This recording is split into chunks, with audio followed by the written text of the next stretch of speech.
When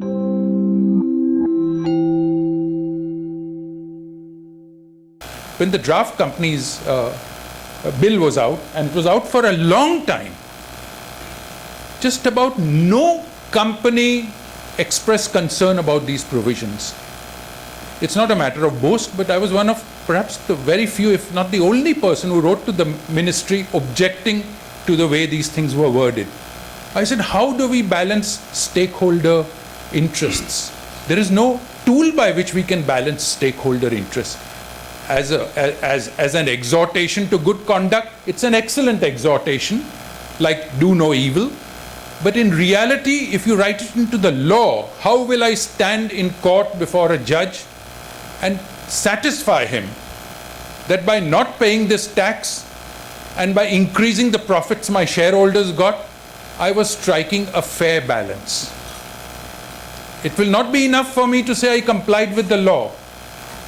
The judge may well say, fine, but as per the law, you paid no tax, or you paid a paltry tax. Were you actually striking a balance, Mr. Mirza, in your business? Tell me how the balance was struck. So we have today a situation where industry has refused to adequately engage with government and is now confronted by the consequences of it. Not only in the Companies Act, this I see everywhere. I see the chambers of commerce unwilling to be critical of government. A few days ago, I wrote an article. I was invited by CII, not a few months ago when the Companies Act was passed, to write an article. So I wrote an article in my favorite style, which is sarcastic. So I wrote first time in the world, and I pointed out several things in the Companies Act which are first time in the world, sarcastically. CII refused to print it. They said, no, we can't write articles critical of the government or can't carry them in our magazine.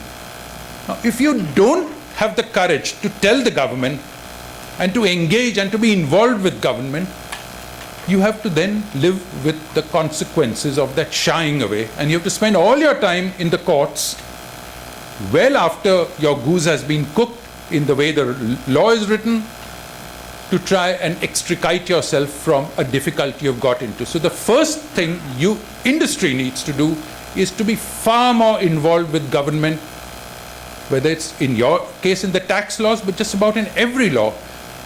On the Tata boards I say, why don't some people from the Tatas get into the Bombay Municipal Corporation? What's the point of sitting here and cribbing about the state of affairs of the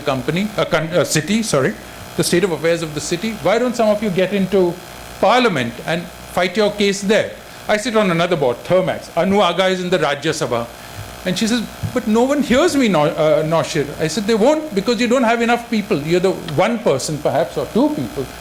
And you must get your CII or your FICCI or whoever to put more people into these bodies, because unless your voice is heard, you will see more and more and more of this, what seems to us, from our point of view, egregious conduct of the government.